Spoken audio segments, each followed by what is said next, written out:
Bem-vindos a mais uma análise. Com muito entusiasmo, hoje a gente vai mergulhar de cabeça num tema que, bom, no fim das contas diz respeito a todos nós, a terceira idade. Em vez de ver isso só como mais uma etapa da vida, a gente vai entender como envelhecer é, na verdade, um privilégio profundo. É uma fase super dinâmica e completamente natural do nosso ciclo. Sabe aquela velha ideia de que a vida simplesmente vai perdendo o ritmo com o passar dos anos? Pois é, isso está ficando para trás, e a ciência moderna tem muita coisa incrível para nos mostrar sobre o assunto. Para começar, a gente precisa desconstruir imediatamente aquele mito histórico sobre o envelhecimento. Durante muito tempo, todo mundo associava o avanço da idade puramente a limitações físicas, sabe? Como se as doenças fossem simplesmente inevitáveis. Mas, quando a gente contrasta essa visão antiga com a realidade médica moderna, a mudança é drástica e muito empoderadora. A medicina de hoje entende que é plenamente possível, sim, viver essa fase com altíssima qualidade de vida. É sobre manter a autonomia, a produtividade e um bem-estar holístico que é, de verdade, admirável. E para organizar a nossa conversa, a gente dividiu tudo isso num ciclo de 6 pilares: uma nova visão, corpo e nutrição, prevenção de riscos físicos, mente e emoções, a ciência a nosso favor e, claro, rede de apoio e dignidade. Então, vamos direto para o nosso primeiro pilar: uma nova visão sobre o envelhecimento, entendendo a jornada biológica natural. A primeira coisa que a gente precisa colocar na cabeça é que as transformações corporais são uma parte perfeitamente natural da nossa jornada. O envelhecimento não é uma doença de jeito nenhum, é um processo contínuo de adaptação. Para entender isso de verdade, a gente precisa trocar a palavra perda por adaptação. Com o passar dos anos, todos os sistemas do nosso organismo mudam. Ocorre uma redução natural na massa muscular, nos sentidos como visão e audição, além de mudanças nos ossos, nos hormônios e no sistema cardiovascular.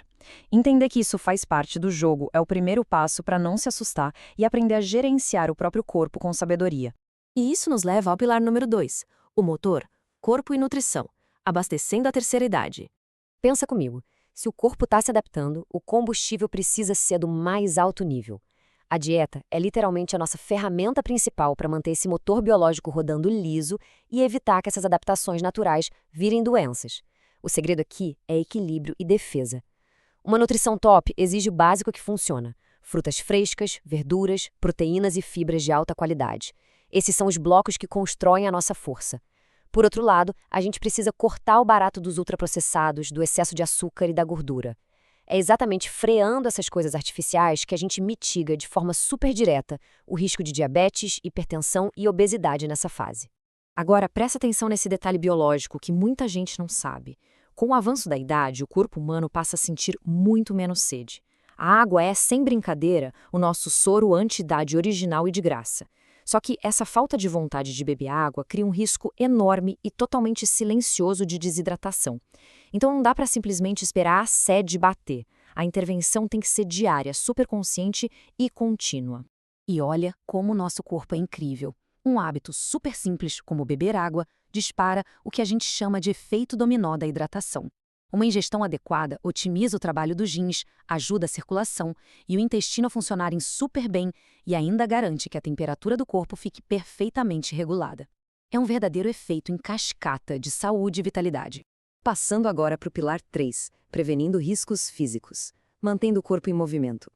O movimento é literalmente o antídoto definitivo contra o sedentarismo e aquela perda muscular natural que a gente comentou. O sedentarismo é o grande vilão, mas a gente tem que combater ele com inteligência. E é muito legal ver como a atividade física pode evoluir de forma super segura. Começa de leve, com alongamentos e umas caminhadas diárias. Depois, dá para ir para uma hidroginástica ou uma dança, que são ótimas para o equilíbrio e para a circulação. E então, chegar na musculação supervisionada e nos exercícios funcionais, que são essenciais para controlar a pressão e fortalecer os ossos. Tudo, claro, respeitando os limites de cada corpo. E olha como a gente pode transformar os riscos que já conhecemos em soluções super práticas para o dia a dia. Por exemplo, para lidar com a osteoporose e a osteopenia, a gente precisa de cálcio, vitamina D e um pouco de sol. Doenças do coração, como AVC ou infarto, pedem um controle rigoroso da pressão arterial e acompanhamento médico. E as quedas, que são um perigo gigantesco nessa idade, podem ser resolvidas com adaptações super simples em casa. Colocar umas barras de apoio, melhorar a iluminação, usar calçados firmes e tirar ou fixar bem os tapetes. São dicas que empoderam qualquer família a deixar um ambiente muito mais seguro. Chegamos ao pilar número 4, a mente e as emoções. cultivando o bem-estar interior. Bom, cuidar do corpo é vital, claro, mas a gente não pode esquecer da mente. Os desafios emocionais na terceira idade são imensos. Tem a aposentadoria, as mudanças na família, muitas vezes a solidão. Tudo isso exige de nós um olhar super atento e muito compassivo. A saúde emocional é tão importante quanto do coração. E o problema é que a depressão, nessa fase, passa muito batida. Sinais como se isolar demais das pessoas, uma apatia profunda, perder o interesse nas coisas, ou uma tristeza que não passa. Não, isso não é coisa normal da idade. São pedidos silenciosos de ajuda que a gente precisa identificar e tratar com muita seriedade. E para proteger a nossa mente e criar uma espécie de escudo contra condições neurodegenerativas como Alzheimer e Parkinson, o cérebro precisa suar a camisa também. Ginástica mental diária é a chave. Coisas simples como ter o hábito de ler, brincar com jogos de estratégia e memória, aprender coisas novas ativamente ou até mesmo ter boas conversas com outras pessoas, tudo isso constrói a nossa resiliência cognitiva. O cérebro adora um bom estímulo e isso ajuda demais a preservar e fortalecer a memória. E falando em mente, olha só esse outro efeito em cascata incrível que acontece quando a gente dorme. Resolver problemas de sono não é só para não acordar cansado. Um sono consistente de boa qualidade protege a mente de verdade. Ele melhora a consolidação de tudo que a gente viveu no dia, estabiliza o nosso humor e tem um impacto biológico gigante, ajudando a regular a pressão arterial e a turbinar o sistema imunológico inteiro. Agora vamos ao pilar 5. A ciência a nosso favor. Apoio médico e tecnológico.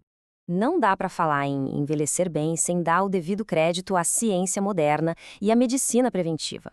E aqui a gente precisa fazer um alerta super importante sobre um risco gigante, a polifarmácia.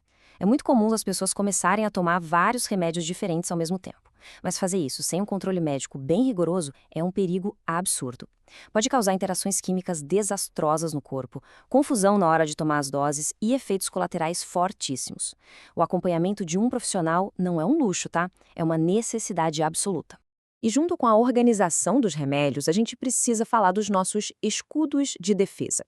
Como o sistema imunológico naturalmente fica um pouquinho mais vulnerável com o tempo, as vacinas são as nossas melhores amigas. Manter em dia vacinas contra gripe, pneumonia, Covid-19 e herpes zoster formam um escudo imunológico de verdade.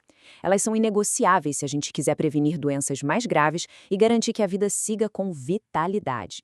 A boa notícia é que a tecnologia está super a nosso favor hoje em dia. Além de exames de rotina cada vez mais avançados, a gente tem o conforto das consultas por telemedicina e aqueles sistemas digitais incríveis de monitoramento de saúde. Tudo isso não só ajuda a descobrir qualquer problema logo no início, como também traz uma qualidade de vida muito maior. Deixa o cuidado médico acessível, constante e super preciso. E finalmente, o nosso sexto e último pilar: rede de apoio e dignidade. O poder da família e da comunidade. Olha, a gente pode ter a melhor tecnologia do mundo, os melhores médicos e a nutrição mais perfeita.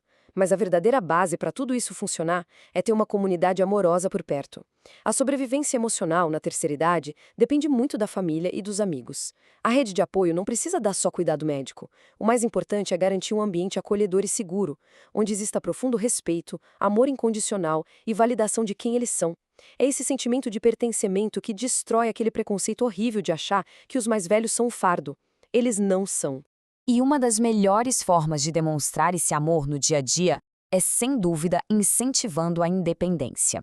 Isso é essencial para combater o etarismo. A gente precisa encorajar os mais velhos a continuarem fazendo as suas próprias coisas, a terem autonomia nas suas rotinas.